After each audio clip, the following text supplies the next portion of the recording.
안녕하십니까. 요즘에 중국의 시진핑이 위험하다는 이야기가 조금씩 나오고 있더라고요. 그래서 시진핑이 왜 위험하다는 이야기가 나오고 있는지 한번 이야기를 해보려고요. 1983년 영화 위험한 해는 인도네시아 수카르노 정권 붕괴 시기에 음모와 위험에 둘러싸인 한 언론인의 이야기를 그렸습니다. 약 40년이 지난 2025년, 우리는 또 다른 위험한 해를 목격하고 있습니다. 이번에는 세계에서 정말 많은 인구랑요, 두 번째로 큰 경제를 가진 중국이 그 주인공이에요. 절대 권력은 절대적으로 부패한다, 이런 말이 있어요. 시진핑은 마오쩌둥 이후에 가장 강력한 정권을 쥐고 있지만요, 지금 그 권력 기반이 여러 부분에서 균열이 발생하고 있어요. 태자당의 반발이 있고요, 군부에서도 불만이 있어요. 거기다가 경제 위기도 있고요, 외부적 압력까지 존재합니다. 시진핑의 왕자는 그 어느 때보다 위험해요.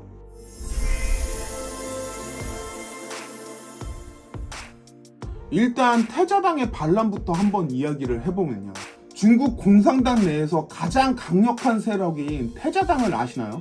이들은 마오쩌둥이나 덩샤오핑 같이요, 중국 혁명 1세대 지도자들의 자녀들이거든요. 중국 내에서 경제, 금융, 군사 부분을 장악하고 있어요. 이른바 특권층이거든요. 최근 태자당의 실세 중 한 명인 리샤오가요, 시진핑에게 상소를 올렸다는 내용이 전해졌어요. 상소라는 게 뭐냐면요, 고대 중국에서요, 신하가 황제에게 올리는 서신이에요. 주로 정책에 대한 비판이나 조언을 할 때 쓰인 거죠. 그 내용이 충격적이거든요. 망당망국, 당과 국가가 망할 것이라는 경고가 적혀 있어요. 태자당은 시진핑의 정책이요, 중국을 멸망시킬 거다, 이렇게 이야기하고 있고요. 중국 자체를 파멸로 이끈다고 비판하면서요, 세 가지 큰 위기를 지적했어요. 첫 번째가 경제 위기예요. 시진핑이 경제를 붕괴시켰다, 이런 이야기죠. 두 번째가 정치 위기예요. 당 내부의 불만이랑요, 탕평 형상이 확산되고 있다는 이야기인데요, 쉽게 이야기하면 아무것도 안 한다는 이야기예요. 우리나라에서 비슷한 말을 찾아보면 욜로 같은 거를 생각해 볼 수 있겠네요. 세 번째가 대만의 위기거든요. 대만 문제 해결에 실패했고요. 그러다 보니 반도체 산업에서 손실이 발생한다는 이야기죠. 이딴 식으로 하면 우리도 가만히 있을 수 없다, 이런 태자당의 경고가 적혀 있거든요. 이건 진짜 시진핑의 정치적인 기반이 얼마나 흔들리고 있는지를 보여주는 사건이에요. 흥미로운 점이요, 시진핑 본인이 태자당 출신이라는 거예요. 그의 아버지 시중시는요, 중국의 부총리였어요. 그러나 시진핑이 권력을 잡은 이후에요, 시진핑은 자신을 도와준 세력을 하나씩 제거해 나가거든요. 중국 공산당 20차 당 대회가 끝났을 무렵에요, 전 세계 카메라 앞에서요, 그는 자신의 전임자 후진타오를 강제로 퇴장시켰어요. 그것도 모든 사람들이 지켜보는 가운데서 말이죠. 덩샤오핑의 아들인 덩투팡도 장애인 명예회장 자리에서 물러나게 했어요. 이건 마치 황제가 된 후에요, 이제 나는 황제다, 누구도 나를 형이라 부르지 말아라, 이런 태도랑 같거든요. 시진핑은 자신의 권력에 도전할 수 있는 모든 인물을 다 제거하려고 하고 있어요.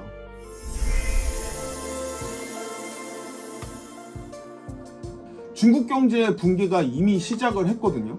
GDP의 30%를 차지하던 부동산 부문은요, 이미 무너져 왔고요. 에버그란데와 같은 대형 개발 업체들이요, 디폴트 상태가 됐거든요. 채무 불이행을 이야기하는데요, 이게 시장에 공포를 안겨다 주고 있는 거죠. 약 900만 채의 주택이 비어있는 상태고요. 이건 일본의 부동산 거품 붕괴랑 비슷한 패턴이 보여지고 있어요. 청년 실업률은요, 보통 16세에서 24세를 이야기하거든요. 역사상 최고치를 기록하고 있어요. 이는 중국의 미래를 위협하는 심각한 문제거든요. 탕핑 문화가 발전한 것도 이런 이유 때문이죠. 많은 청년들이 경쟁을 포기하고 있고요, 최소한의 생활만 유지하려고 하고 있는 거죠. 그러다 보니까 중국 내에서 소비자 신뢰도는 바닥을 치고 있거든요. 한때 명품과 고급품을 소비하던 중국인들이요, 이제는 가성비가 높은 초저가 제품만 찾고 있어요. 경제 성장이 둔화되면서요, 생활의 여유가 없어진 거죠. 더 심각한 게 자본의 유출이에요. 안전한 피난처를 찾는 중국의 엘리트층이랑 부유층이요, 매달 수십억 달러를 해외로 빼돌리고 있거든요. 중국에 돈을 놔두면 뺏길 것 같으니까 그러고 있는 거죠. 중국의 최고위층이랑 당 강부들까지요. 자산을 미국 등 해외에다 보관하고 있고요. 이런 사실은 그들조차도요, 중국의 미래를 신뢰하지 않는다는 걸 이야기해요. 수십 년간 중국에 투자했던 외국 기업들이 이제는 나가고 있어요. 한국의 롯데, 삼성, LG, 현대자동차 이런 것부터요, 유럽과 미국의 기업들까지요, 중국 시장에서 철수하거나 투자를 줄이고 있거든요. 중국 정부가 금한령을 풀고요, 외국 기업에게 투자를 호소하고 있지만요, 이미 신뢰가 무너졌죠. 과거에는 중국이 빠르게 성장하면서 투자한 기업들한테 이익을 안겨줬지만요, 지금은 중국에 진출하면 오히려 손해를 보고 있는 상황이에요.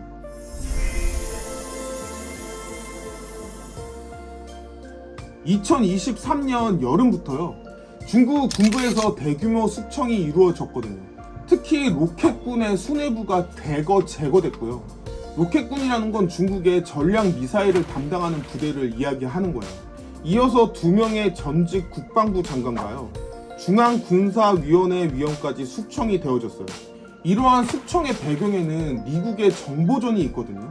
시진핑이 중앙군사위원회 주석으로 3연임을 확정한 바로 다음 날이요, 미국 공군대학은 중국 로켓군에 대한 상세한 분석 보고서를 공개했어요. 미국 미사일 기지의 정확한 위치와 좌표까지 담겨있는 이 보고서는요, 중국 국내에 정보 유출이 심각하다는 걸 보여주고 있어요. 더 충격적인 사실이에요. 중국이 개발하던 공격형 핵 추진 잠수함이요, 시험 항해를 앞두고 침몰했다는 정보가 나왔거든요. 그리고 사막에 배치된 미사일의 연료 탱크에 연료 대신이요, 물이 채워져 있었다고 하더라고요. 뭐 이런 보도까지 다 나온 거죠. 시진핑의 가장 큰 목표 중에 하나가 대만 통일이에요. 그러나 군 지도부에서는 대만에 대한 침공이 매우 위험하다고 생각하고 있어요. 표면적으로는 시진핑의 정책에 동의하는 척 하지만요, 실제 행동은 취하지 않고 있거든요.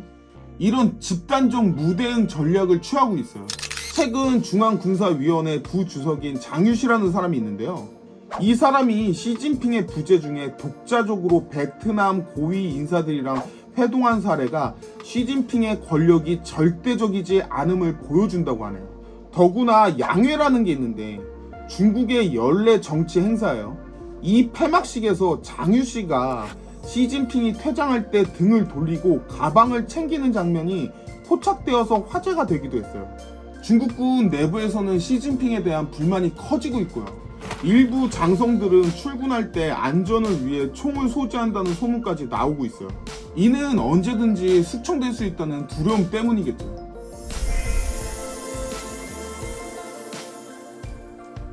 무역, 기술, 외교에서 중국에 맞서겠다는 트럼프의 정책이요, 중국에게 큰 위협이 되고 있거든요.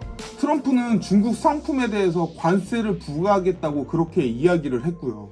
이는 중국의 수출 주도 경제에 큰 타격이 될 거예요. 또한 미국은 중국 고위층의 미국 내 자산을 동결할 가능성도 검토하고 있고요. 중국 은행들을 국제 금융 시스템인 스위프트에서 제외할 수 있다는 이야기도 나오고 있어요.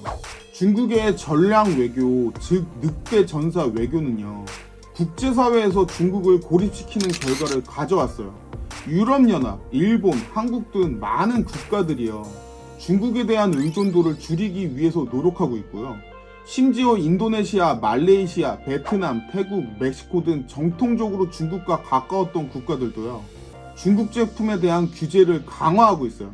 우크라이나 전쟁에서 러시아를 지지했던 중국의 입장은요, 서방 국가들이랑 관계를 더욱더 악화시켰거든요. 중국은 점점 더 왕따가 되어가고 있고요. 친구라고 할 수 있는 나라는 북한이랑 러시아 정도밖에 남지 않은 상황이에요. 근데 이게 진짜 우크라이나랑 러시아 전쟁에서 사실은 좋게 된 건 러시아밖에 없는 것 같아요. 이거 진짜 좀 의외예요.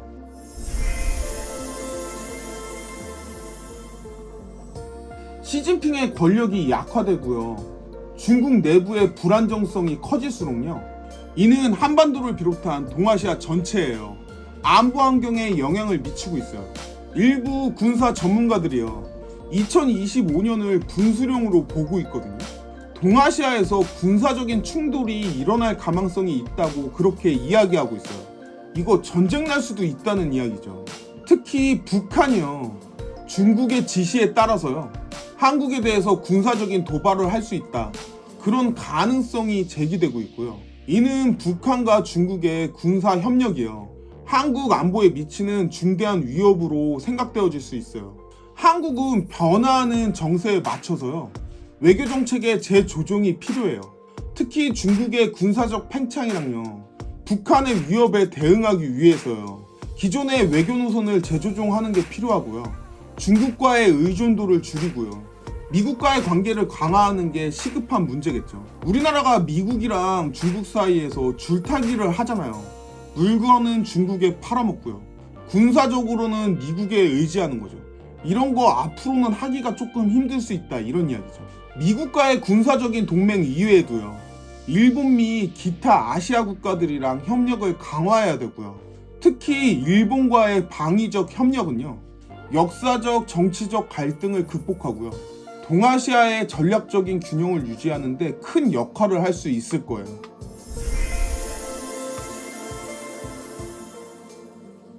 시진핑의 권력은 여전히 강력하거든요. 하지만 내부적인 균열과 외부적인 압력에 의해서요. 그 기반이 흔들리고 있어요. 태자당이 반발하고 있고요. 군부의 불만도 커지고 있어요. 경제적인 위기는 계속되고 있고요. 국제적으로 고립되고 있죠. 이런 여러 가지 도전에 직면한 시진핑의 미래는 매우 불안할 수 있어요. 중국 경제의 회복을 위해서는요. 강력한 구조조정과 개혁이 필요하지만요. 시진핑은 이러한 고통적인 선택을 하기보다는요. 통제를 더욱 강화하는 행동을 하고 있거든요. 이는 단기적으로는 안정을 가져올 수 있지만요. 장기적으로는 중국의 경제 성장이랑 발전을 저해할 가능성이 높아요. 시진핑의 시대가 앞으로 어떻게 될지 지켜보는 것도 흥미로울 것 같아요. 오늘 이야기는 여기까지 해보도록 하고요. 영상이 마음에 드셨다면 구독과 좋아요, 알림 설정 눌러주시면 감사하겠습니다.